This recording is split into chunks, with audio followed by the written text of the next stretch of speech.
Welcome back, gang. On today's episode, we have Ethan. Ethan is the founder and director of Oversight Consulting. We explore his journey in business right from starting off in the occupational health and safety business, how he's grown from the bottom all the way to the top, being an owner, the troubles along the way of running such a company, and a little bit of insight into the industry that not many people know much about. So sit back and enjoy. Can't wait for this one. Alrighty, today we've got Ethan Fricke from Oversight Consulting. Welcome, mate. Thanks for coming in. Thanks for having me. So yeah, excited to hear your adventures and your business and all that jazz. Maybe just give us a little bit of a rundown of what it is Oversight Consulting is. So Oversight Consulting, we're basically a consultancy group specialising in health and safety, environmental management and quality assurance systems, processes, policies. People often ask, what is it you actually do? I just say, keep directors out of jail is probably the easiest way to put it. But yeah, sort of a lot of policy procedures, compliance, auditing, mainly for construction companies, but we do a lot of other sort of, contractors, schools and all sorts of other businesses as well. That's it in a nutshell. Yeah. So basically you're like ensuring everyone's compliant with OH&S, essentially. Yeah. OHS is like one function. There's more asset or facets, I guess, to the business itself, but the core of oversight is safety consulting. Yeah. It's quite a niche field. Yeah. How did you get into it? Yeah. So long story short, I was playing football and I thought, I might have had a career in that, but that standard. Yeah, that was never going to go the way I wanted it to go. And fortunately enough, my mum actually at the time, my mother at the time worked for another firm that does exactly what we do up in North Queensland. And when I was left school and I was like, I don't know what to do, I never thought I'd fall into health and safety, but 12, 15 years later, here we are. So he put me on, gave me an opportunity, and then sort of just took it and ran with it. Basically, put me through my course and out with a construction company for the first 2 years. And then I came back into the office and sort of started to understand it, and then left Townsville as I grew up there, and then moved down here, ran his business down here for another 3 or 4 years. And then, just had enough and just sort of thought, it might be time to give it a go myself. And I was lucky, and I guess we'll get into it a bit more down the track, but how that opportunity come about and stuff like that as well. Yeah, okay. So it was pretty much your first real job. Yeah. Apart from, you didn't get much money playing football in Townsville. Rugby league's a different story up there, but soccer's not as popular. Yeah. I was coaching football. Working at ASM. I worked there for a few years with the guys, and $16 an hour. Selling subs. Yeah. And then I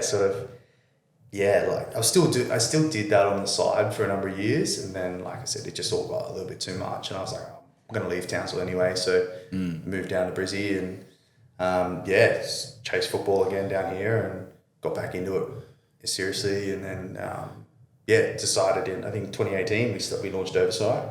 So I got into the industry 2012. So 6-7 years. Yeah, how's maths? But so it's, like I said, it's been a journey. I've got other businesses on the side as well. So although I've got Oversight, I've got a certification group as well. So they do my third-party accreditation and sign off for government work. So that's all. They do complement one another, but there's there's a really distinct, separate fine companies. line. These people don't talk to those people, sort of thing. Yeah.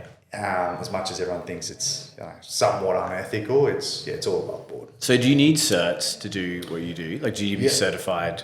So if we just stay in the consultancy lane, we do what they call a Cert 4 in health and safety. Yeah. That's probably your starting ground, and then you sort of bounce up from there, whether it's a diploma or advanced diploma. You can go through uni and do a degree. Yeah. It's interesting though, I look across the team now and, if any of them listen, I actually don't think any of them got degrees. Yeah. I just don't think that's the kind of people that we have. But there's a lot of safety professionals out there that do have degrees, and I think it's chalk and cheese what you're learning in the office versus what you're learning in the classroom compared to what you're learning sort of out in the field. So when you first got into it, did you love it, or were you like, it's just a job, or you slowly became to love it? Good question. I think I think it was definitely a job at the start. You know, I worked for the guy I worked for up in North Queensland. You know, I knew he had stacks of cash. So I was like, he's obviously doing something right. Yeah. And then I realized that, there's definitely a market for it. And I don't even think, it's going to sound terrible, but I'm probably not as passionate about it anymore as what I was. And it's probably been the last 3-4 years. I tell everyone now, I'm not a safety consultant. You know, people ring me and ask me questions. I've got no idea about how to do something, and I'm not afraid to say no. I'm not the guy to ring it about that anymore. You know, I've got a team around me that have all the answers. Thank fuck, because I'd be screwed without them, to be honest. I'm just a business owner now. Yeah, I was going to say that's kind of normal. It's like you become the expert, then you start your business, and then you sort of shift from expert to like manager, business person, and then you have experts to do the expert stuff. Yeah, and I still like enjoy getting out there, and I do a lot more with the certification group than I do the consultancy. I'm lucky that the consultancy sort of does its thing now. It allows me time to come and do these sorts of things. But the certification, I still do the audit here and there when we're super busy, and like I said, it keeps me with a finger on the pulse. But in terms of the buildings you see outside and stuff, there's no chance I'd be much chop it. Actually constructing. That's what your experts are for. Yeah, that's why I'm lucky. Yeah, vibes. So when you came down from Townsville, and then you said you worked here for a bit. At what point were you like, hang on a minute, I can do this myself? Yeah. And what gave you like the balls to kind of do it? So not many people know the full story, and I kept it quiet for a long time in terms of how it all started. As of late, I've sort of been telling people the journey. I was lucky; I was given an opportunity. I say opportunity.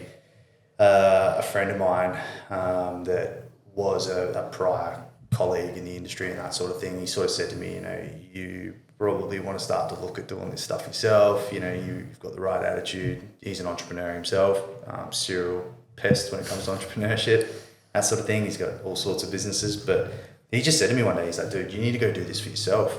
There's no point, you can work for someone for the rest of your life and that's fine, but is it the right person you're working for? And that sort of resonated with me. I went, you know what?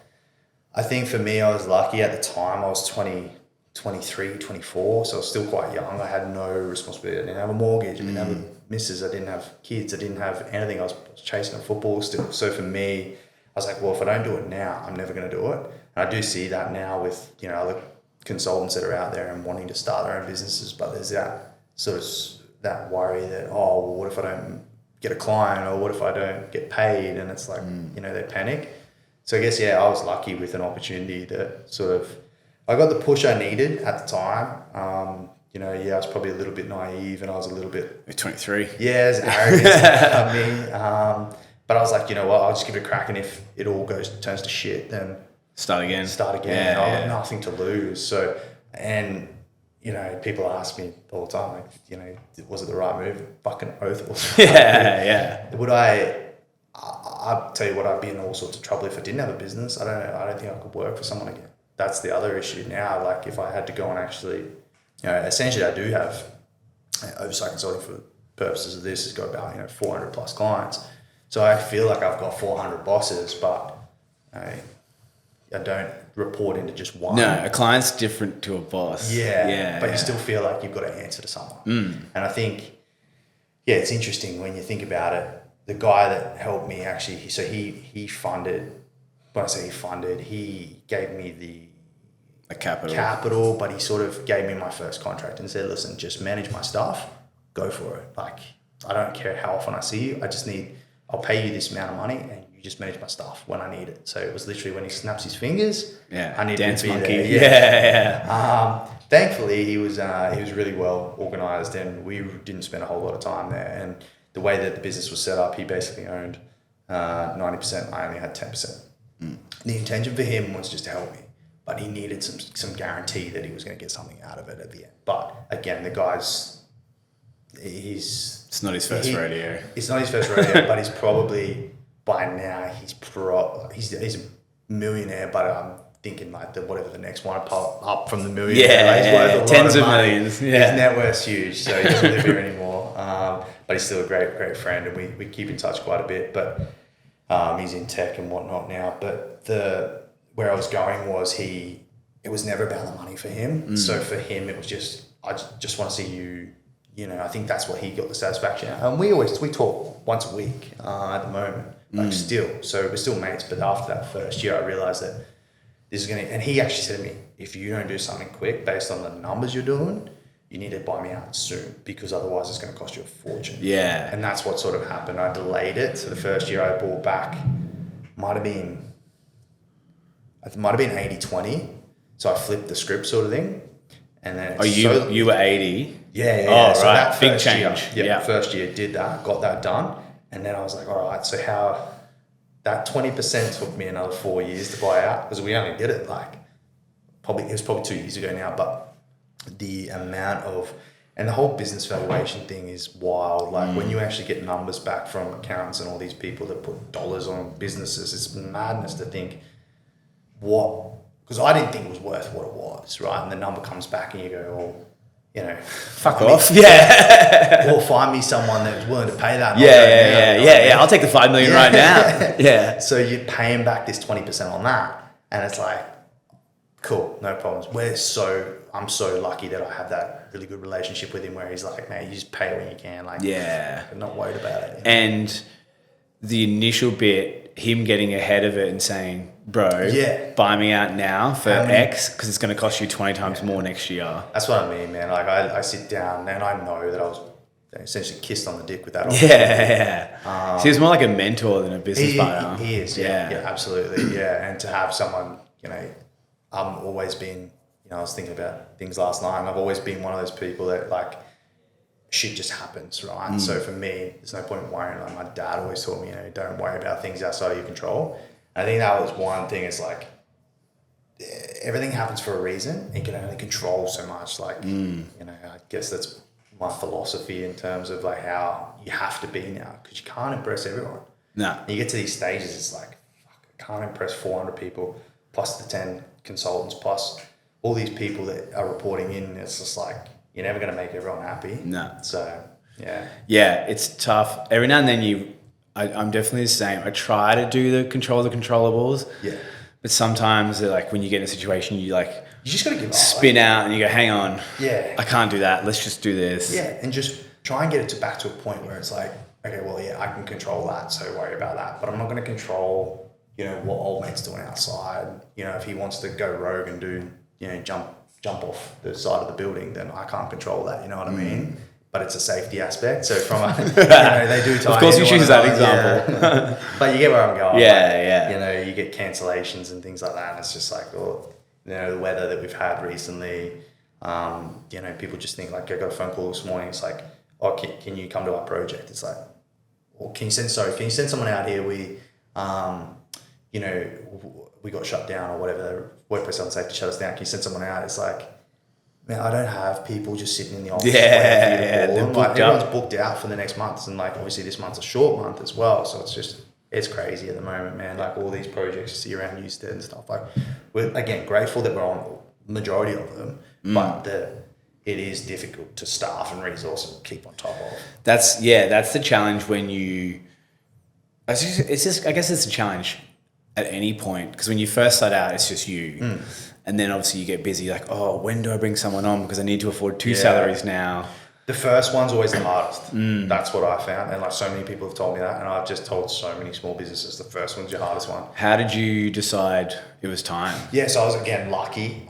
So that client that I said about snapping his fingers with, I worked out that, say for example, we use a round number, right? So if he puts me on 100 grand retainer a year, I'm like, okay, well, if that's the case, if I can employ someone at 80K and put him in there, right? Okay, yeah, you've got super and everything else. I'm just using round numbers, but let's go back to 70K. Yeah. By that stage, I'm still at 90K. I'm still making 10 grand a year off this guy or person, lady, whoever it may be. So I think, and that's only to service one client. So again, I was blessed with an opportunity that I was like, okay, well, I can do this. I can make this work. And it's all just numbers.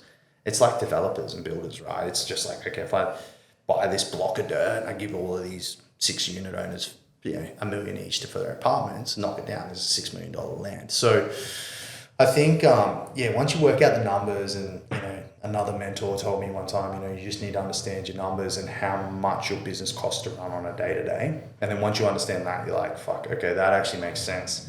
I need $500 a day off this person to pay wages. And then obviously overheads go up as you get bigger and bigger. We've been, again, fortunate that, year on year, it's just growth after growth after growth. And we sustain that same level of growth year on year. But yeah, it's been fun. Where did you build, how did you build your client, your database client, whatever you call it, at the start? Because obviously you had Old Mate. Yep. And then was it referrals? Did you do marketing? How did you go from one client to 400? Yeah. So all of our clients, I say all of them, the majority of them are referral based. Mm-hmm. So if you think about a construction company, right? A construction company will go and build something. Out of that build, you've got all the developers and all the other stakeholders on that job. So I was only explaining this on the phone on the walk over here. What tends to happen is that you'll go and you'll do the work for the builder, and then it'll filter down to the subcontractors. They'll go, oh, hey, listen, can you help us? Can you help us? Can you help us? Can you help us? So for me, it was like, okay, get in with the builders, and then it'll just funnel. Part 2 was, which friends can I pester? So, I don't know whether you've had that before with other people where it's like, I just pestered the fuck out of my mates. I was going to football training and going, hustling in terms of who needs safety dogs? Who's a tradie? Yeah, who's a tradie and who can I help? Because at that point I was like, shit, I need to find something fast. Because even though I had that backing of Old Mate, I'm like, how? I didn't really know where it was going. And most people just thought, when you get into safety, everyone just assumes safety with building sites, construction, right? Well, I can tell you now, in the first 3 years of operations, our biggest clientele was education, so schools. Yeah. So we picked up a national package with Edmund Rice Education Australia. So that's your Nudgies, your Terrace, your Joeys, all the All Boys Catholics, right? Yeah. Anyway, so they gave us a package during COVID, 2019, I think it was. We were awarded, and with commencement in Jan 2020. So right, okay. Right. Yeah. So the first year was a 3-year contract. The first year was all systems, right? So 2020 rolls through, system reviews, all done, all desktop, remote teams, perfect because we're stuck at home anyway. Yeah. But then we didn't expect it to roll into 21. So in terms of challenges, we had to try and work that out really quickly and go, how are we going to service clients in WA? Because they've got 70 odd schools nationwide. So you've got to get to all these schools and spend 3 or 4 days at each school. So, at the time there's only 3 of us. So I'm like, okay, this is going to be a nightmare, but you make it work. Did you fly boys out or did you just get a contractor to fill that role? No. Fly them out. Yeah. Because I have this thing where I like consistency. And if I'm going to sub it, I'm no different to the next. So there's a lot of one-man bands with what we do. There's a lot of Joe Blow's Safety Consulting, or they call themselves a name, but they're only one person. Whereas with us, obviously you're buying a big team. We're building that brand now. But yeah, if you go back to how I got clients, it was pretty grim. Yeah. I'd literally be talking, and this is what's funny, right? I would start by saying, who does all your safety? I try not to cut them. It's just bizarre. Classic. You think now. Naivety. It's how did I get away with that? Let alone how did people actually want to work with me? It's just crazy. Because now I'm I had a meeting this morning. All we spoke about for an hour was watches, and boats and golfing and all sorts of weird shit. And then it's oh yeah, fuck. So that's right. We're here to do your safety anyway. So what do you need again? And he's yeah. That's but you've already won them by then. Yeah, he doesn't care. So it's just yeah. I look back now and I go, yeah, I used to do things so differently. I used to sell, really sell, put it hard. And now I'm you don't need to do any of that. No, that's young, man. And when you're 23, 24, 25, you don't give a fuck. You'll ask anybody. You don't care. You're so hungry. And now, you get older, you go, this is how you're supposed to do it. But you learn. You constantly learn. And yeah. I think we're also in an industry where it sells itself because it's you have an incident on a project, everyone knows what's going to happen, and it's this goes through the court system, and now directors can actually be prosecuted and people go to jail over this stuff. They're now it's oh shit, we actually need to do something about it. So the old negligence and all this other stuff that was around years ago is now it's actually a thing now. So it's you actually need to do something about it. Yeah. That was what I was going to ask. Maybe when you first started, was one of those things where everyone was like, oh yeah, we'll get to it when we get to it. And now it's almost one of the first things people think of. Not first, but like, so from the they're onto you, like we need you here as opposed to you up them. Yes. Yeah, absolutely. I think that comes with the reputation and the brand. I think reputation is everything in our industry. You don't want to be known for a cowboy. You don't want to be known for a box ticker. We've just taken over another contract in Bundaberg from another guy that was like, not doing what he needed to be doing. So just coming in and ticking boxes. I think it's just complacency over time, and I think a fresh set of eyes is massive. But yeah, I think to answer your question, yeah, there's no more of this like my philosophy is meet as many people as I can. If I meet somebody and just tell them what it is we do, that's great.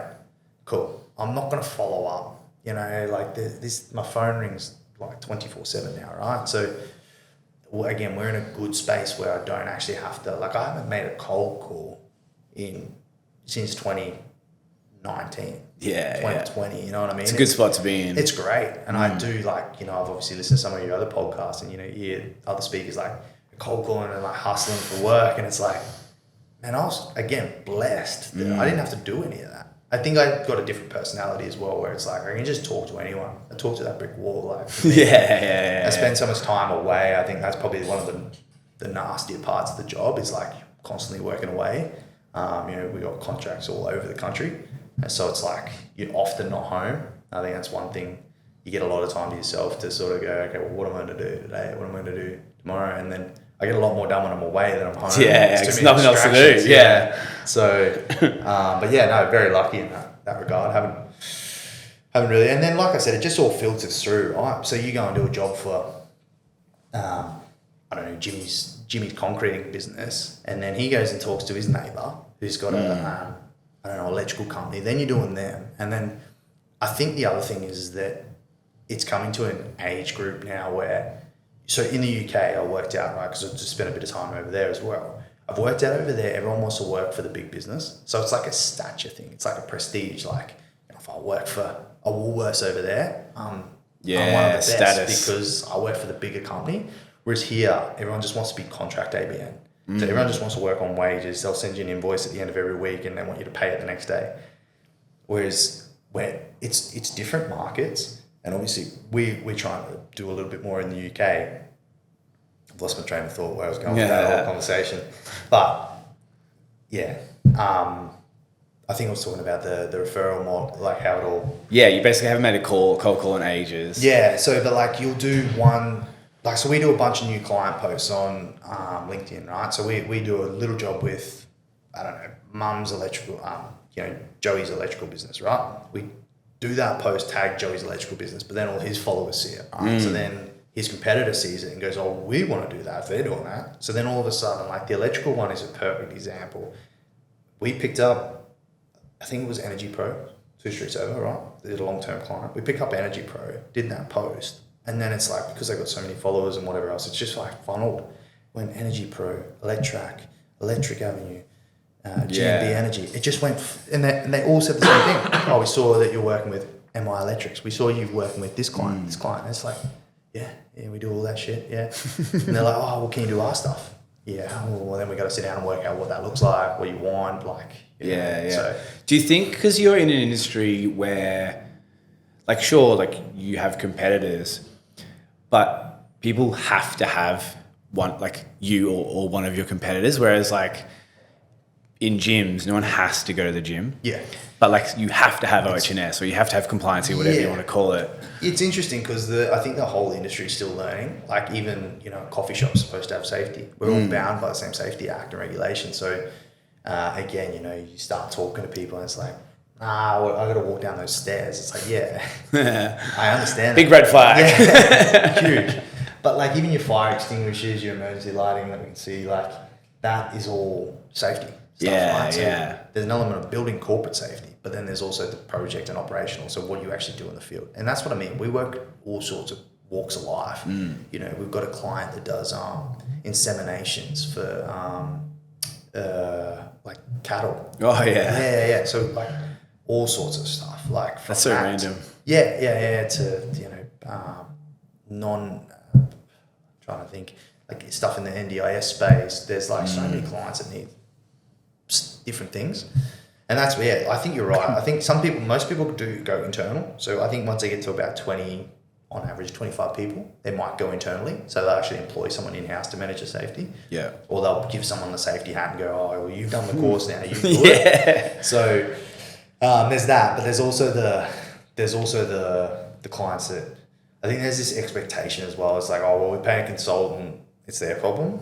And that's the biggest, like, I don't want to use the word ick, but that's just it's like, yes, we have to be there, but at the same time, you know, we're not gonna tickle, like, just by us being there doesn't tick the boxes. You know, if something happens, you're still on the hook. You know, we're gonna be sitting there with you, but we're all in this together. We told you to put the sign up, you didn't put the sign up, so that's on you, bro. But I think there's that expectation that, oh, well, you put the sign up. So it's like, man, we don't work for you. So it's like understanding that, and we're getting better with that over time. I think client expectations are huge. Like, you know, some clients are clean cut. It's like, we want you to come and do an audit on our project every month at Longman Street.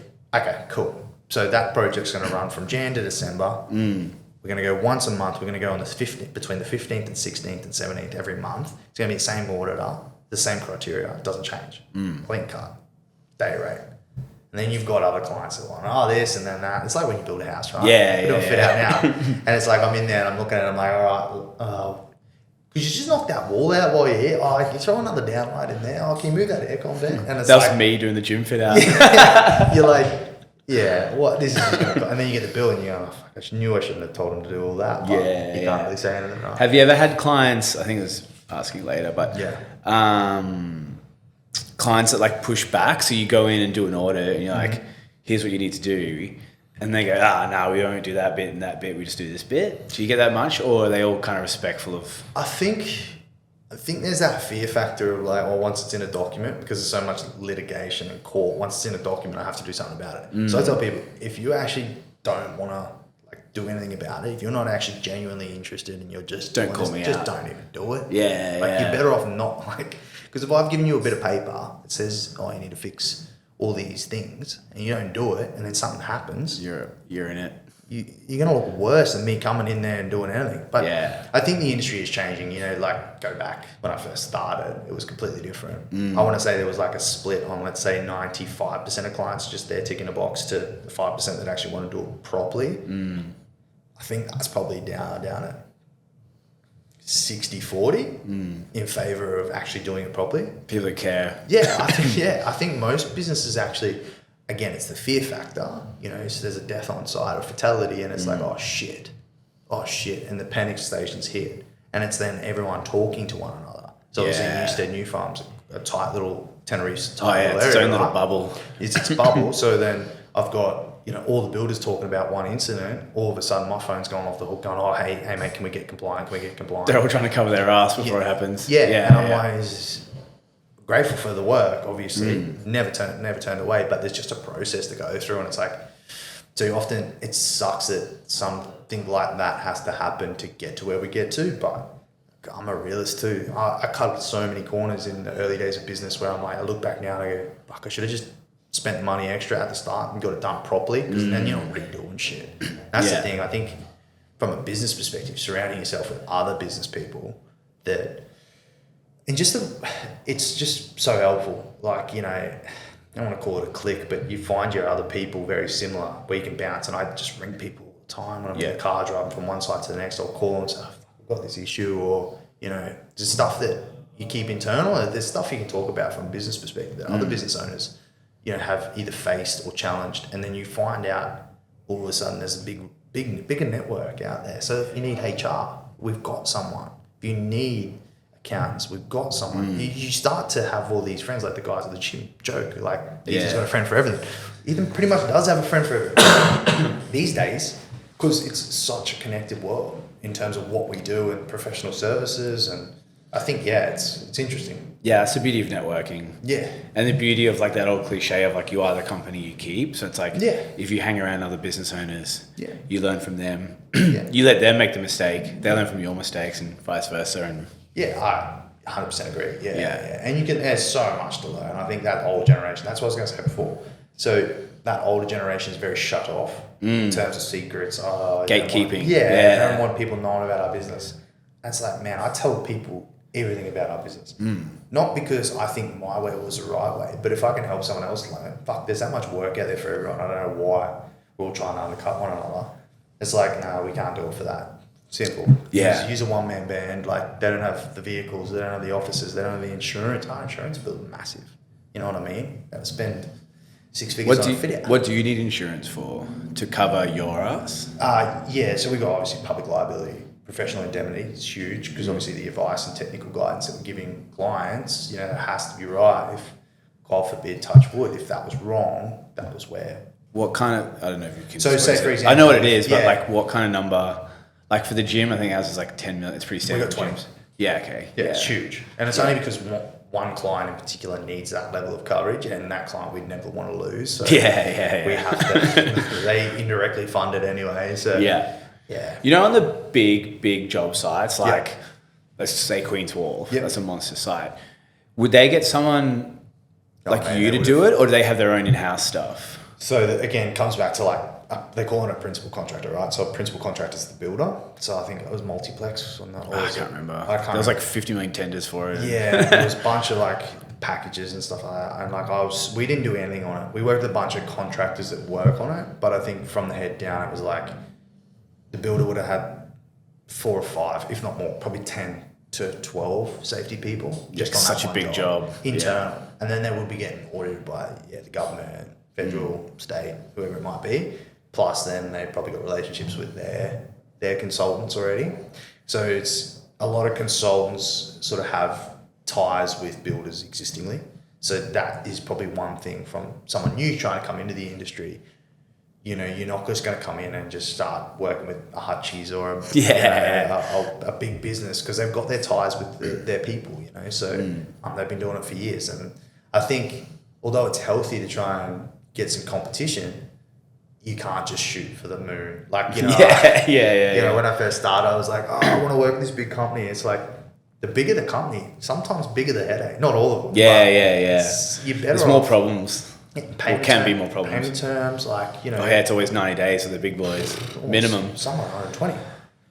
So I think that's one thing, you know, that's kept me up behind the past is like payment terms and like, you know, clients stringing you out and you're like, well, I've done all this work and I can't actually pull it out. Whereas like, you know, you hear these stories of builders just going smashing up a house. Whatever it might be. It's like, what am I going to go do? You can't take your safety plan out. Yeah, go in, take your folder out, take the exit side down.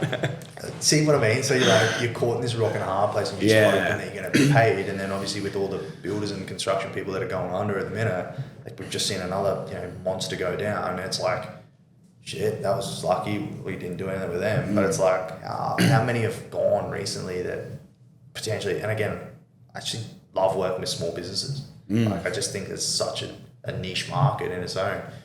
But I was, again, saying to someone else yesterday, it's like, I used to drop everything if like a big brand rang. It's like, we want to work with you, or can you give us a price? I'd stop everything I'm doing. Hutchie's called, quick. Whoever it might have been.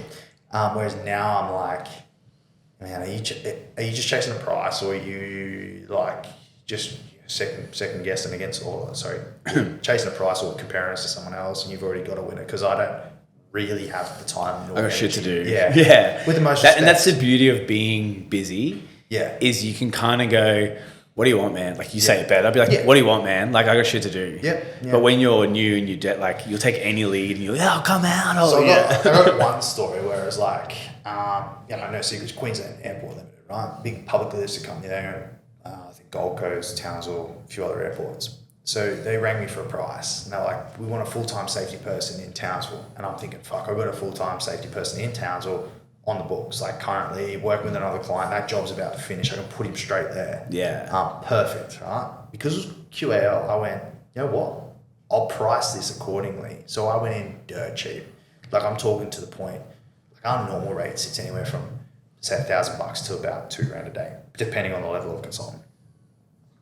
To give you a comparison, I think I quoted these guys $500. Oh, bro. Yeah. Right? But because all I wanted was I work with this company. Yeah, right? yeah. I first listed You company. wanted status. The status, yeah. And then I learned really quick when I asked for feedback. So we missed out on the opportunity. And I asked for feedback and I said, we are a local company in Townsville. I said, at the time we had an office there. I'm like, how have we missed out this opportunity? And he said, we didn't realize the value we were getting for the money. Yeah. Fuck, Because really? you're too good to be true. Yeah, it's too cheap, man. It's too cheap. You what, charge me $2,500 a week? What sort of level consultant are you sending out here? Send the rookie. Like, would you send a kid or something? Like, I learned very quickly, you just don't do that. Whereas some boys would do the opposite and they'd be like, oh, big airport, all right, we'll charge $2.50 a day. And that's exactly what happened. So I lost it to a contractor in Perth, and I'm like, how? You're using a company out of Perth? Really? And it's like, and they're charging triple, like quadruple. Yeah. But you learn. Do you, if you don't get the tender, Yeah. do you call them and say, hey? Yeah. Always ask for feedback. Yeah. You got to. I think. Are they pretty willingly giving it? Yeah. That's what I thought. You know, I've had in the past, it was like, there was one there that was like, oh, we didn't think you had the capacity. And I went, didn't think I had the capacity? And they went, yeah, or resourcing. And I said, well, how did you come to that conclusion? And they said, well, you're only a team of 4. And I said, no, we're not. I said, what do you mean? At the time, I had 8 staff, 8 consultants plus me. I went, how? And they're like, oh, well, we went on LinkedIn. Yeah. This is a big government organisation. I went, you went on LinkedIn. I said, our proposal had the whole team plus an org chart plus all of our contractors, and we didn't have the capacity. Yeah. I went, right. And then I found out who they went with, and I looked at them on LinkedIn, and I had all these staff. All the razzle dazzle. And they're all, I thought they were all contractors, but regardless, it doesn't matter. They get it well, and that's how they want. And these are all the lessons you learn, right? So then now you've gone and updated your LinkedIn, and you've got this. Everyone's on LinkedIn. Yeah. I just couldn't believe it. I was like, yeah, right. So it's crazy how some people think. Yeah. When you've been expanding your team, take away certs and qualifications and stuff, what are some qualities that you look for? You want the honest answer? Yeah, man. We're all owners here. We need Bro, I don't look at CVs anymore. Yeah. I don't look at CVs. I only look at the CV once I've picked the person. That's a lie. I look at them to get a rough idea, but to make sure like they're not a numpty. Yeah. But you look at the team we got now. It's going to paint a bad picture, but it's very stereotypical. We're all sports nuts, you know. So the first question is generally, hey, what sport do you follow? Do you drink alcohol? And that's not because I think it's a bad thing, but straight away, if you tick, you won't fit in the culture if you don't. Yeah, and that's okay. I can appreciate like people don't have to drink. Like that's okay. But just understanding those 2 questions, because one is either a pisshead and they're going to be no good for us, because there might be an alcohol. Again, I don't want to paint a bad light, but those 2 questions allow me to understand a person better. So I can straight away go, rugby league. Oh, okay, yeah, cool. Tell me a bit more about that. How did you get into it? And then all of a sudden, their dad played for, I don't know, Cronulla Sharks or whoever it was, and it's like, oh, yeah, cool. I interviewed one guy the other day. His mum used to. He's not listening to this. I want to employ him. His mum used to date Roy Keane at school. Because he's an Irish lad. And I was like, man, that's fucking cool. Yeah. Like, so straight away. Fit in. All the football heads. So regardless of, we're hoping he knows what he's talking about. He comes with a Cert 4 or a diploma or whatever he comes with. But we'll mould them. We'll train them. We'll show them what we want them to be like. But are you a good person? Because I think there's a lot of people in our industry that are like coppers. It's like really frowned upon. It's like, put your heart out on. Or where's your high-vis vest? Or like, do this, and it's like, it's not going to work with anyone anymore. You got to be a bit different. Yeah, you got to follow the rules, but like you don't need to be like that's not what everything's about. Yeah. So they're my sort of questions. I mean, we do use a lot. Like we use a recruiter quite a bit. The last couple we've done that, and it's been really successful. I think we've partnered with the right people that they know what we're looking for. The hard part with consulting versus being, how I was saying before, like there's obviously consultants, but then there's the people that work for the builder. To give you a comparison, a consultant will make anywhere from say 80K all the way through to 130. And I think that's probably getting up there, 130 plus. Even some of your top consultants, like well-known guys in the industry, the top of the top are 150 without cars. All of our guys get cars. So I think when you look around the industry, the consultant rate versus the safety rate on a project, these project guys start at 150. Yeah. Okay. So I'm competing with a guy, working for a builder, who starts at 160 or 170. Why do they start so high? Because of the level of risk. So the level of risk working on a project, it's bigger days. Obviously, we're working an 8-hour day. They're working on a 12 hour. They're doing construction days. 11. They're on site at 6 to do a pre-start, and they're the last ones leaving. They often have to work a Saturday. So we've had a couple of lads come back from doing that and now moved into a consulting world. And it's, I think it's more of a work-life balance. You get that office as well as the site. So you get a good, and then it's like every day is so different.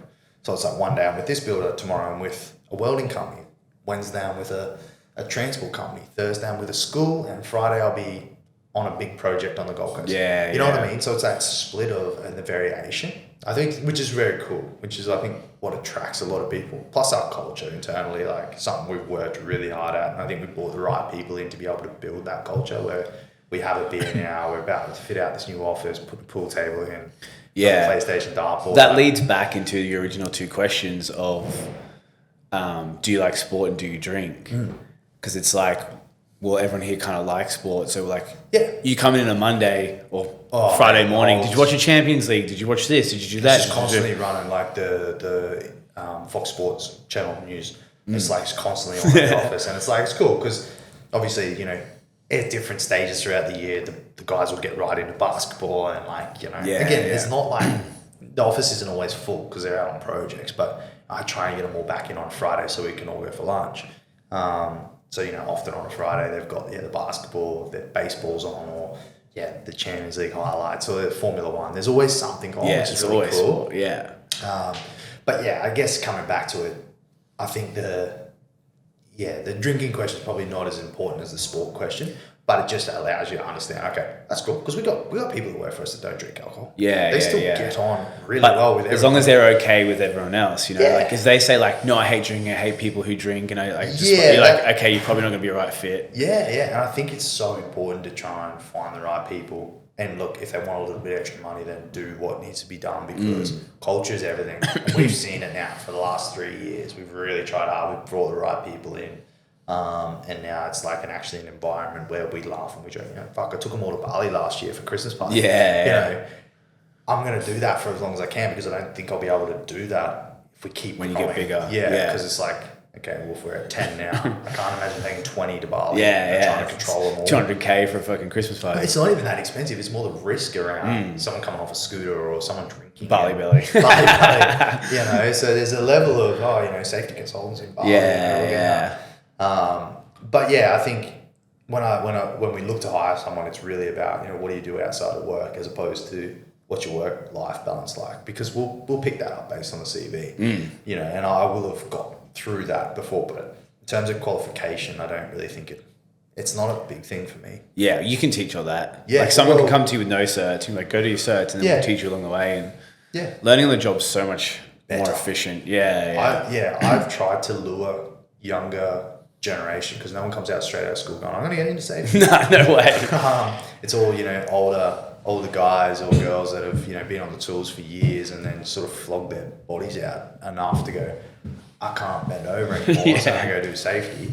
Whereas I think looking at younger people coming through straight out of school, grabbing them and saying, hey, listen, I know you want to go to that construction management degree, but did you ever think about doing safety? If you go do that degree, that's good, and you can always fall back on it, but I'll pay you now. You can get 80 now. You can get paid now, and I'll put you through your training.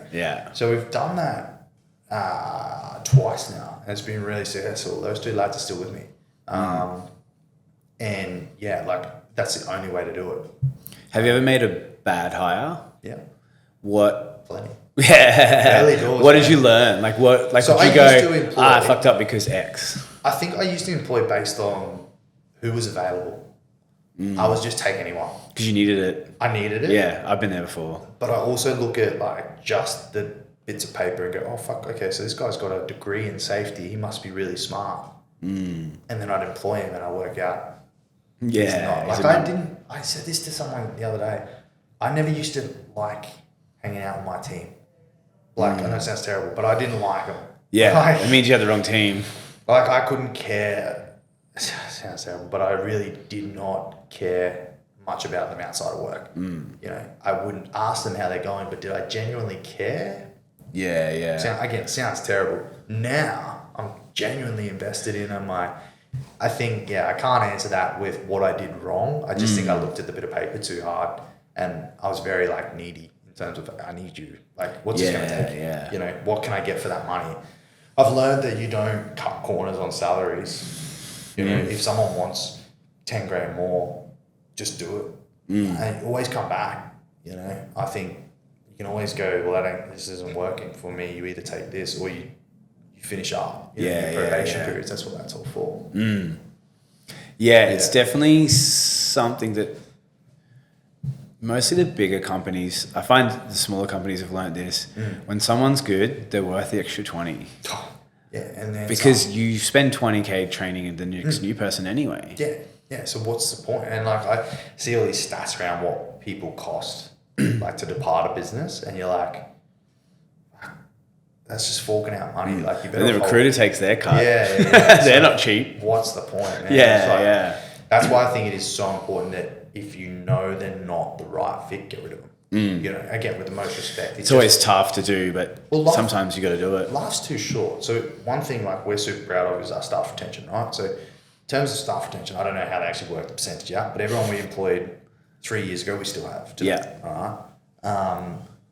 The way I look at it is, and some of those guys we've had for longer, you know, have got 45-year milestones coming up now. So I'm like, I think what I learned was if they don't work, get rid of them early because they're cancerous. It's toxic. Yeah. Drag culture down. Yeah, you got to get rid of them early. It's like a football team, right? If there's one player that's sort of out of line, you just pull the trigger on the one player. Even if they're a star, you got to get rid of them because it'll just affect the whole thing. So now that you're, let's say, a bit more mature, and obviously more experienced, have you figured out, not necessarily put a label on it, but like what your leadership style is? Like, it's very much hands off.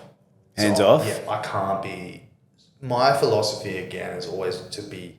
We've got two models. I either employ someone that's super smart, way smarter than me, or I employ someone that's learning. One of the two, right? These need to be able to take criticism, take feedback, learn. Right? These ones, although they need a lot of work, I'll pair them with these people so that they talk really well. I employ these people so I don't have to manage them. Yeah. I get phone calls like one of the guys is off on leave this week, right? He's got his work phone diverted to me. The amount of times that thing rings and it's like, oh, I'm looking for Tim. You know, can I just want to ask you, can I do it this way? Fuck, dude. I'll get back to you. Can you send me an email? Because I'm not sure and I'll have to ask.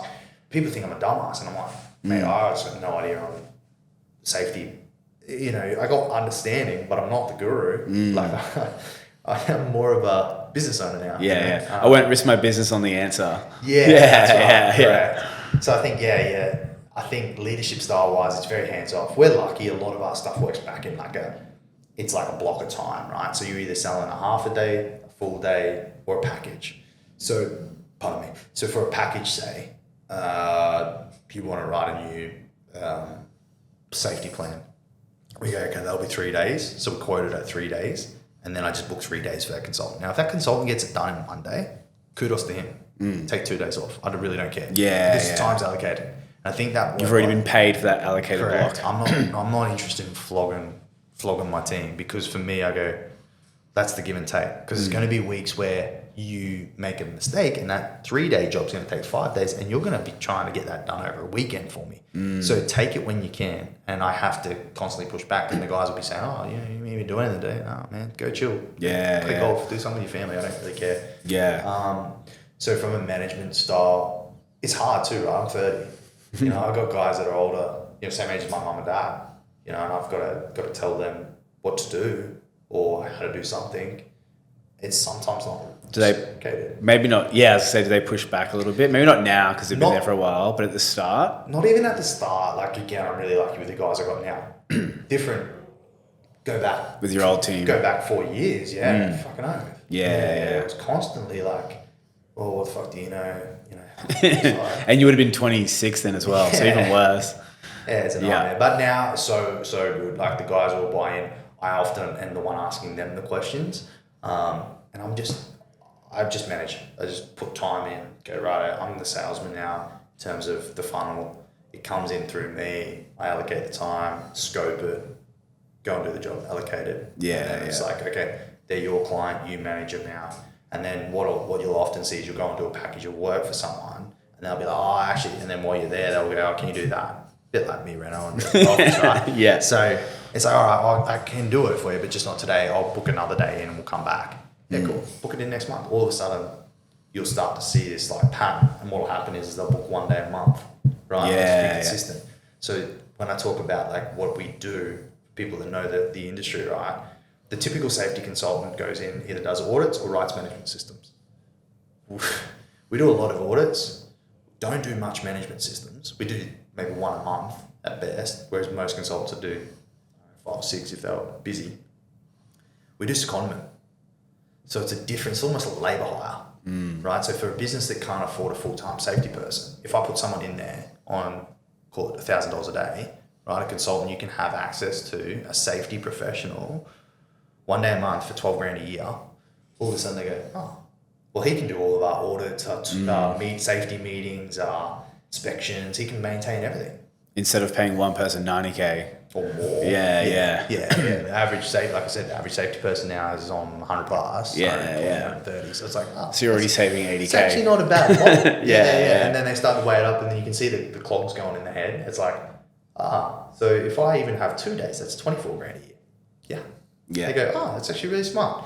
So then all of a sudden that just builds and flows. So we've got clients now that we've been doing 1 day a week with for the last 5-6 years. Yeah. 1 day a week. And by delivering and being consistent, you've kept them. Yeah, and I think it's healthy to change the consultant out every couple of years. They form a partnership with that consultant, but then that consultant could become complacent. So I send other people in for a month just to spice it up, go and get a different opinion. Fresh eyes. Yeah, just go. And then you get the, what the fuck moment where it's like, you've walked past it 100 times, I've never noticed that. Because that definitely happens. It's different to what I see. Yeah. Are there any, I guess you'd say, warning signs you've learned over the years in general, where you go, ooh, this is sort of happening, which means like this could happen? Yeah. It's probably more about like pricing. Yeah. So the amount of quotes, proposals, people I meet with, prices I give out, you'll give someone a quote, we call it proposals, they're not really quotes, but you'll give someone a proposal, say today, but then in 3 years' time, you'll follow them and you'll chase them for days. And at some point you get sick of chasing them. You just go, listen, reach out when you want to. Yeah. But then you get a phone call 3 years down the track. We had it just recently. And it's like, do you still want us to do it for the same price as we quoted 3 years ago? Not a chance, brother.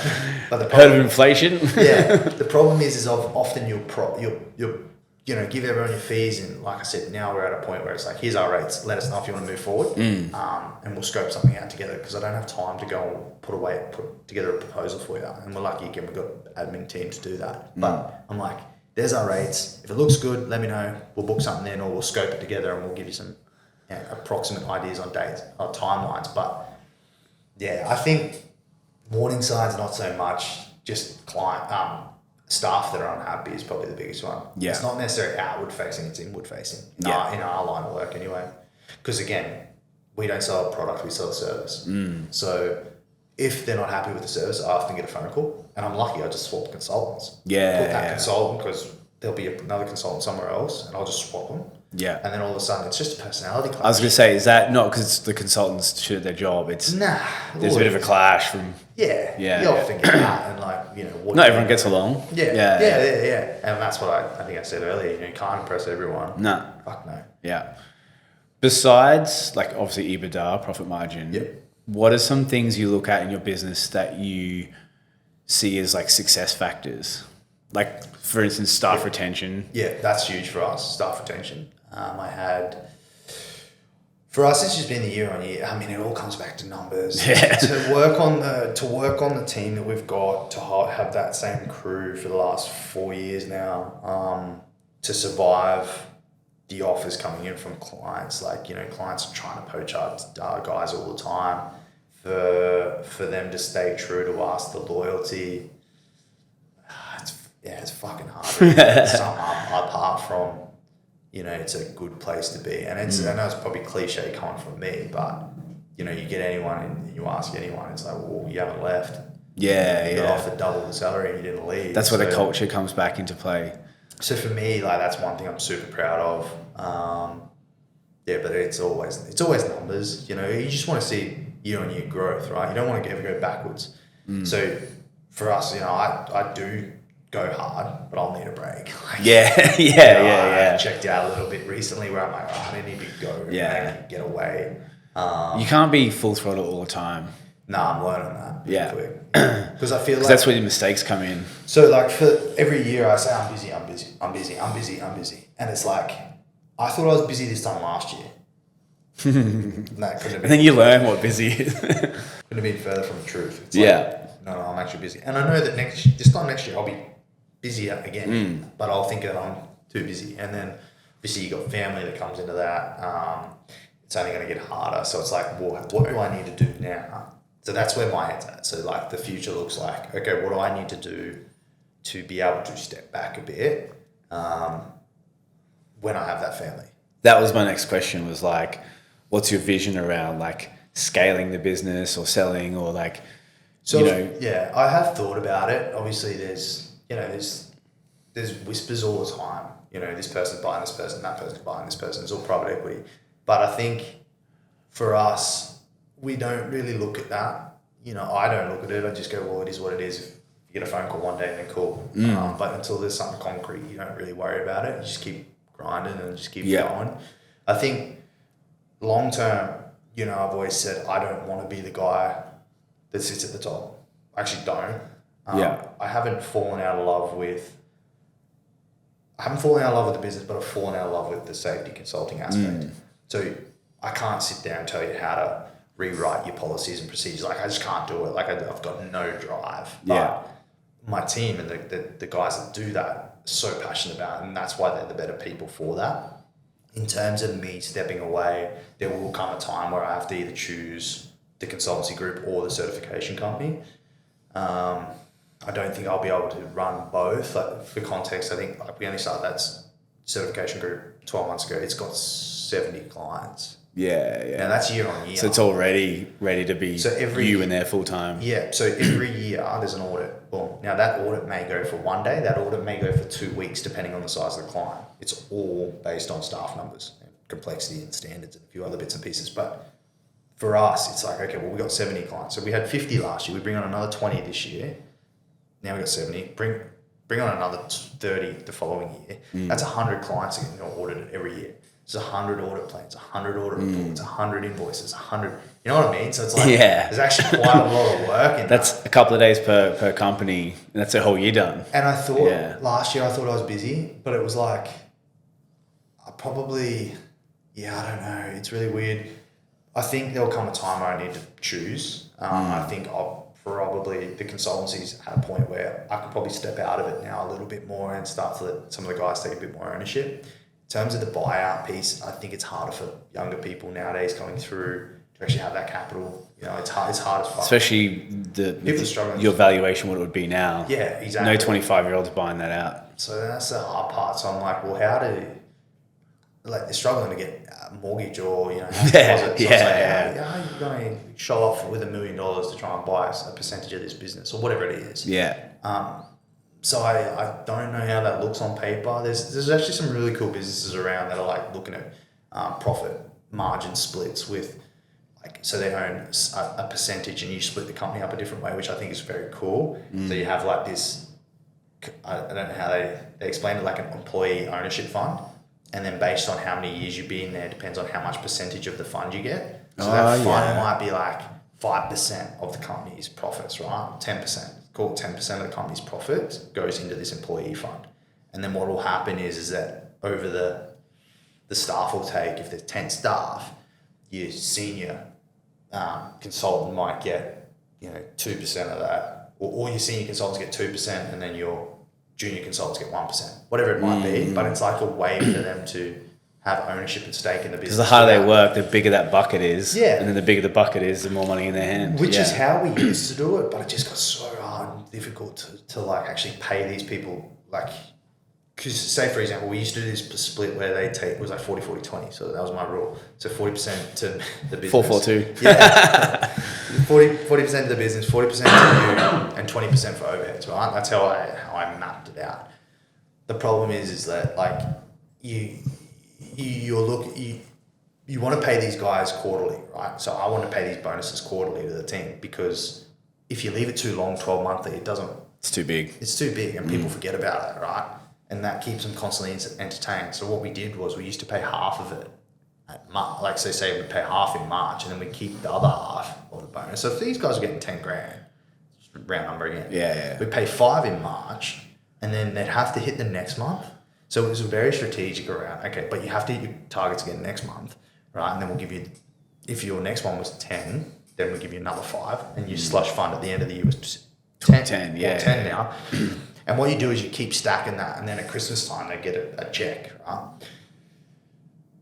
That works if you work January to December financial year. That doesn't work if you work June to June. So it's like, oh man, so it just got too hard. So now I'm like, listen, I'd rather just pay you a little bit more salary wise, and I think that'll work far better than trying to pay you these little clips along the way and stuff like that. But we've got incentive programs. Like if one of the guys brings a client on, for example, we'll, do what we can for them. And leaves your credit card or some sort of gesture of thank you for that opportunity. And we wouldn't have had that opportunity without it. So obviously in your industry, there's heaps of government like your whole job is basically government guidelines. Yeah.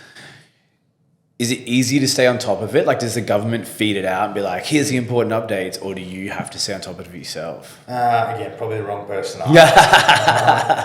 I do. Like, I just write the checks, brother. Yeah. I often get the email like, hey, what are we doing about this? I got one today about like, there's been a change in sexual harassment policy.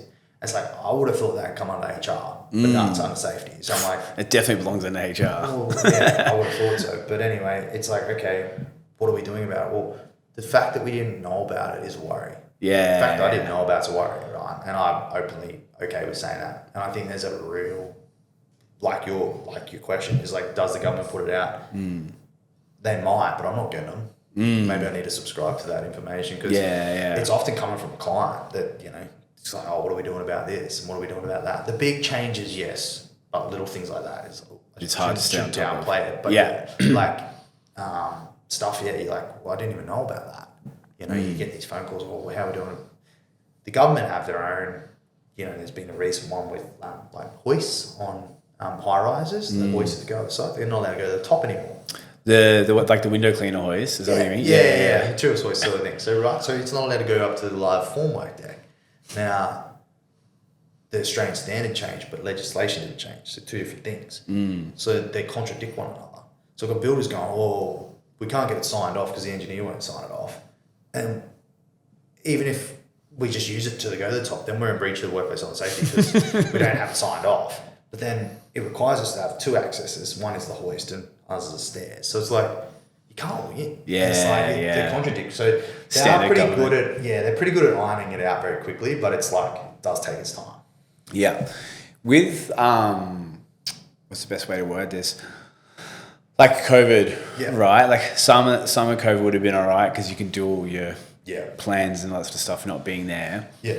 Are there any economic stuff? Like if a recession hits, right?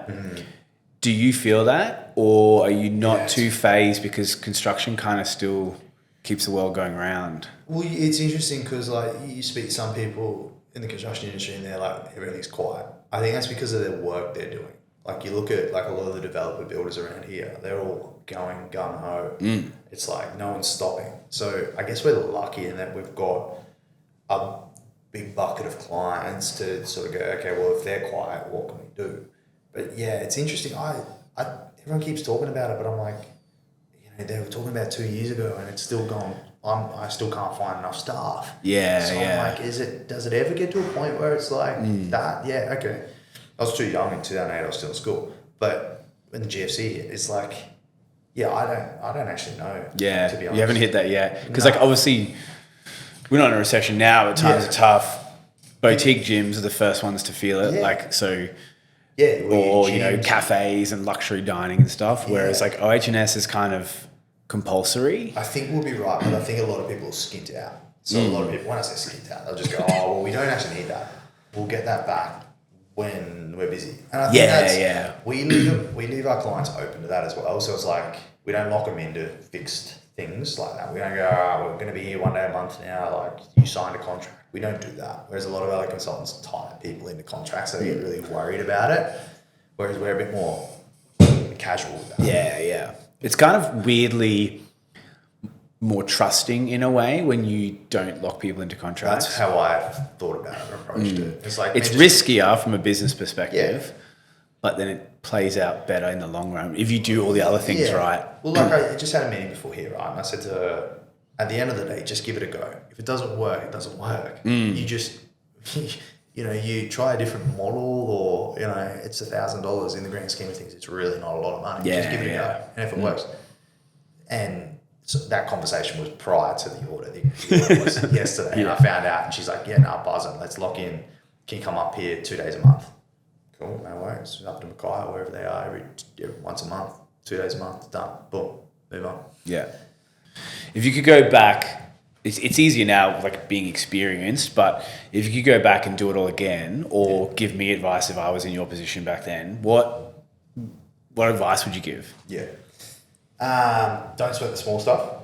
So I used to worry about shit that didn't really matter. And in the grand scheme of things, you got to let things go. So don't, for me, your anxiety just builds. If you don't deal with something then and there, it's like when you get a phone call and you're looking at it going, do I answer this one or not? Just answer the fucking thing. Deal with it head on, because if you don't, it's just going to fester. Especially if you know there's an issue coming. Like there's times where my team will call me, and I'm in the middle of doing something. I won't answer it, or I'll be in a meeting, whatever. By the time I've come back, and I've rang them, what's up? The issue's fixed. So I think if you've got a team that, if you had, I guess just be good at what you fucking do, right? So I think I see too many people, and I was the same. I was the exact same. I just do whatever came in the door, right? So someone would want a safety copy, right, for their website. I'd say, I can do that. And I'd just try and work out how to do it. Or a training package, like safety training or whatever it may have been.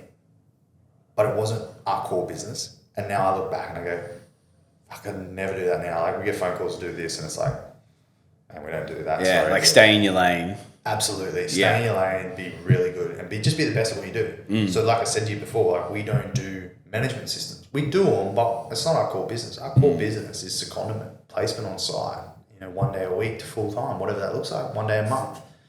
We're your external health and safety people that are like internal. So, I think staying in your lane and not chasing the next shiny thing. But I get it as a young business, and you're just looking for work, right? You just take on whatever you can get. And well, it's not us anymore, thankfully. But I think staying in your lane. Like it took me 5 years to start a new business, and the only reason I started that new business wasn't because I was bored. Was we landed an opportunity. A lady passed away that we used to work for. We ended up buying her business. Like that's another whole podcast. But we would never have done that. That was never my plan to start another business. Like I just want to be the best at what we did. And in terms of where we want to be and what we want to do, like we've always said, our mission, as cliche and cheesy as it is to be the most influential health and safety consultancy in Australia.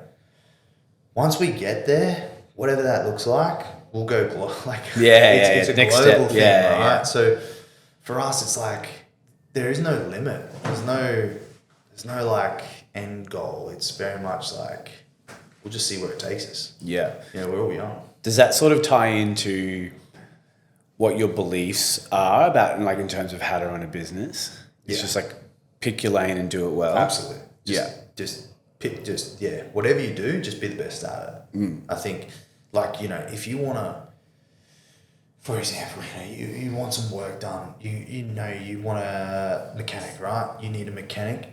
You're going to go to someone that's referred to, right? Or you're going to go to the guy across the road. But once you find a good mechanic, it's like a barber. You're going to go there day in, day out. Like, you're going to see that person for the next, like, I read some stat the other day, it's like 97% of people are that loyal to their barber. It's like, they're more loyal than their barber. I saw something about cheating on their partner, they're not their barber. And I was like, oh, Jesus. But I think once you, like, find that thing, and if you do a good job consistently, man, you'll never have an issue. And news travels, like, it just spreads like wildfire. And that's why your reputation is so important as well. You damage one of those, you're gonna fuck yourself, and you're gonna be constantly chasing your tail. This is like, I tell people all the time, like, you know, when people ring and they're not happy or they want to try something different, it's like, okay, understand why first, and then try and work back from there. Because reputation is everything. Yeah.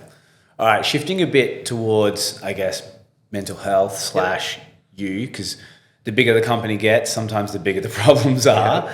Obviously, you're a big Arsenal fan. Yeah. So besides watching them, and adding more stress to your life, what do you do to switch off, relax, de-stress, whatever you want to call it? So obviously, you used to play football. So giving that away, you know, that was Tuesday, Thursday nights. Every Saturday was like football. Losing that has been probably a big shift because now I just do more work. To be honest, coming to the gym, you know, I actually have to come now because I feel like there's nothing outside, and like, you create a little community here now. It's like, okay, well, you know, you're friends with these guys as well as. So it's almost like having a football team without a football team. Without the sport bit, just the training bit. So you need that. But dude, I'll just, like I said, sometimes you just got to like just make a decision and go, I'm going to go on holiday and just book something. And my wife's awesome about it. Like she understands, she doesn't know differently, I guess, from like what it was like before I had a business. Like we met when I had the business. So, you know, I was constantly away anyway. So like me being away for another week is nothing. It's like, oh, well, you know, and sometimes you just need to go and just chill out and just stop thinking about work. The problem is that I need about 4 days to switch off. Yeah, it's like that, hey. And then like, especially over Christmas, like Christmas you've got, you know, I always say, I'm going to take a day out to think on the business and I'm going to do that. That's all bullshit. It's just what I'm going to tell myself. But I think, like I just booked a trip to go to Japan week after next summer. It's like, I just need to go. I've got that many freaking fly points. It doesn't actually cost me anything. Just go, you know, just hang out. Yeah. Just try and switch off for a week. And like I said, I think just getting away from things, taking a break from everything for a week. Yeah. Just get a reset. Some people go fishing. Other people go to Japan. Other people go to health retreats. You know what I mean? So like, I could have taken one of 50 options, but I was just like, I need to get out. Yeah, you need to do something like that works for you. Yeah. Like if you're not really a yogi, you're not going to go on a 5-day yoga retreat. Like it's just more punishment than a relaxation. Yeah, so I think and coming here and burning off energy is good. You know, I think you need to have that. You know, and it's funny what like places like here do for business. You know, because all of a sudden, like obviously there's people that we train with at the 5 o'clock class that are clients of mine. Yeah, and you're networking, man. I had no idea, and then it's like boom. It's like, so I think any sort of group fitness, I could never now go back to a normal gym. Like, just fucking couldn't do it. Well, almost every boring. guest I've had on has been either an old PT client or an old member or like through that network. Yeah. Because you get people from nurses to scientists to doctors to police to OH&S consultants. Like it's such a wide basket of people. Yeah. And I think that's what's awesome about it is like you sort of create a new little world. And like, you know, it's interesting because like even now our consultants will go to the other gyms wherever they live, and same thing now they're bringing on clients that they go to the gym with. It's like, oh, we go to the gym with this guy, he's got a civil company, he needs certification. It's like, right, I'll go for a coffee with him. You know what I mean? So it's kind of cool. Yeah. I'm not sure if you read much or you're more like a podcast guy or whatever, but have you read anything Bro, or listen to stuff that's like really gone, oh shit, that's a big implementation I want to put in? Yeah, so I do read now a little bit more. I read good. Yeah. My first book I read, The Subtle Art of Not Giving a Fuck. I thought that was brilliant. Oh, yeah. That was the first book. And then I dived into Shoe Dog, the Nike one. Oh, yeah, I haven't read that one. Man, it's good because it talks about all the different setbacks. And I've read that thing like 2 or 3 times now. Yeah, okay. Yeah. So I finished that Atomic Habits. That was pretty good. That's a good one. That's what made me started coming here, back here, to be honest with you, because I remember the one key takeaway from that is like you've always got a decision in every part of life. So you're like, okay, well, every walk, every step you take, you've got a decision: do I turn right? Do I turn left? Do I go straight? You've always got three options essentially. And it's like when that alarm goes off at 4:30, I can either go snooze, or I'll get up. And it's amazing, even if I don't want to come, and I just get up and I get in the car, and then when I'm here, I'm sweet. It's like I'll work out. You just got to I'm better. Step first. Yeah. So I think that was huge, man, from a mental thing. But I'm probably in the podcast space. I'm more around like the investment stuff and looking long term. Yeah. Probably not so much business side of things. It's more the finance stuff. Boring shit. Yeah. If your business vanished tomorrow, like whatever reason, what like 3 skills do you reckon you'd use to help like build it back up or start another one? Network. Yeah. Network. Systems. So we've got. Can you use experience as well? Yeah. Well, I think networking experiences are huge, right? Because fuck, you learn some shit.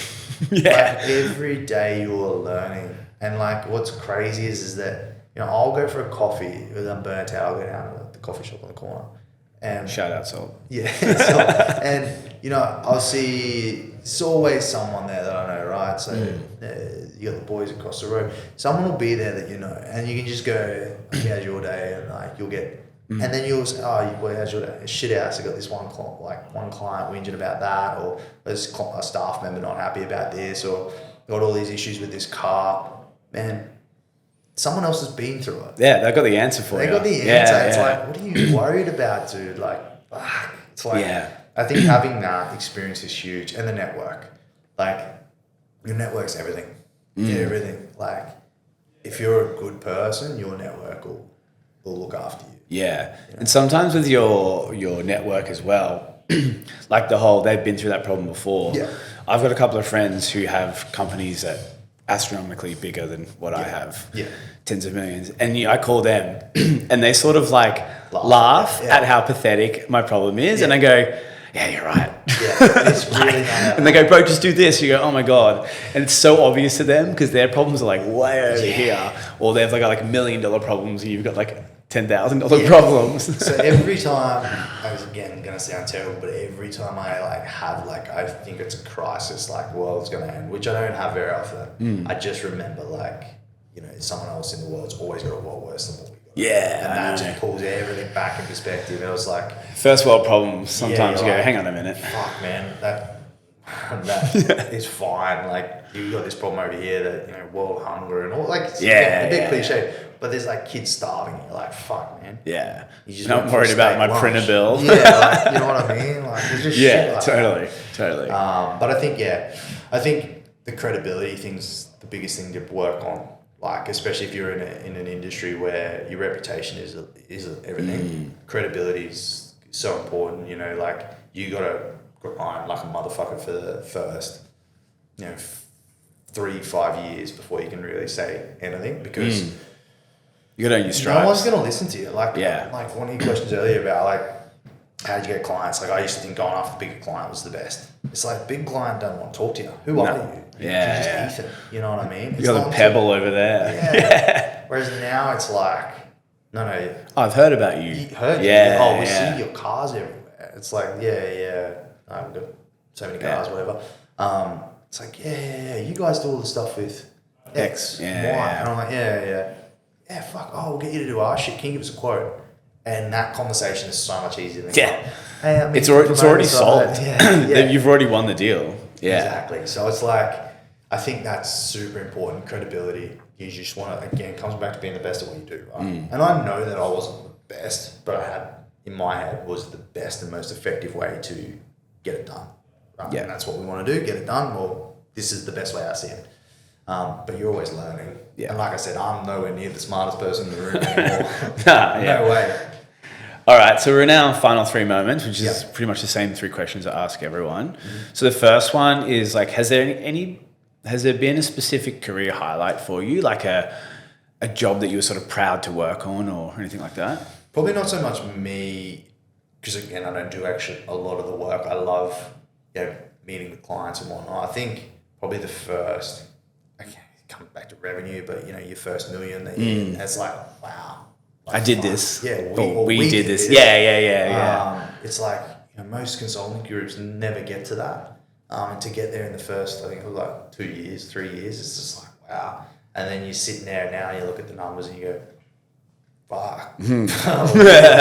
What's the next target? And you're sitting there and you go, shit, no wonder I need a holiday. Yeah. Because again, you're overseeing everything. So I think that's super important. That's probably the coolest thing. I think, landing that first million in revenue was probably a massive tick for us. I think, like client numbers wise, I forget what they're at exactly, but it's sort of hard to judge a client on a number per se, because it's like you might do one little job for them. But you might be seconded there for the next 2 years. So it's like, you don't really look at that so much. But I mean, winning some of the work we've won, beating NRMA and Allianz Insurance on these school contracts when we were 2 years old, that's pretty cool. But in terms of like what I'm really proud of, is probably hitting that first million, which I never thought we'd get to. Which is like, you think that, because again, all we're selling is services. We don't have products to sell. It's not like we're selling this bookshelf and then we're going to come put it together for you. We just sell time. So it's like, wow, that's pretty cool.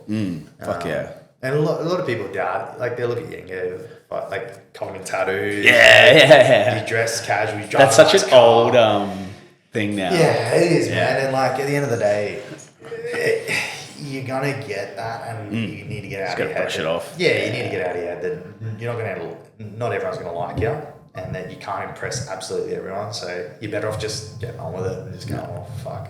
Yeah. So be it. What's a piece of advice that's been given to you in general or business or whatever that's like really stuck with you? Couple. The main thing is you need to know we're always learning. So you need to be okay with not knowing everything. And everything happens for a reason. I think I said it earlier. Like for me, like even when your back's against the wall and you're thinking that it's not going to work, just back yourself, it'll work. That'll be it, man. Yeah. You sort of touched on it before with the books and stuff, but is there a piece of content that you've consumed recently that you be like, everyone should read this or listen to this, whether it's the finance or... Apart from the 97% of males say harder than their wife. And like I said, that Atomic Habits one's probably the best from a personal perspective. I mean, if you want a business story, that Shoe Dog's unreal. The story of the night. Have you seen the movie... The Nike movie? Yeah. Is it the same? No, that's more fiction. The book's like proper. It's different. Like you see all the challenges he actually goes through.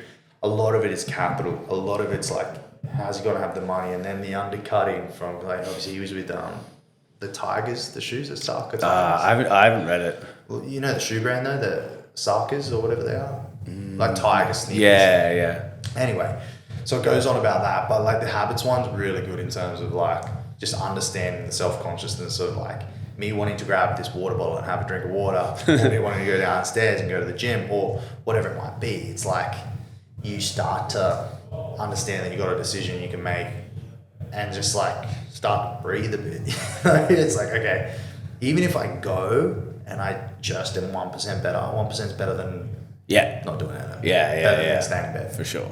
So that's probably it. Nice, man. All right, man. Thank you so much for coming on and sharing your story. It's been great. I actually, ironically, didn't know half this stuff. Yeah. So it's good to hear, and it's good to... Not many people do. Well, I appreciate you sharing that with us. And I wish you all the best, man. Thanks for having me, bro. Sweet.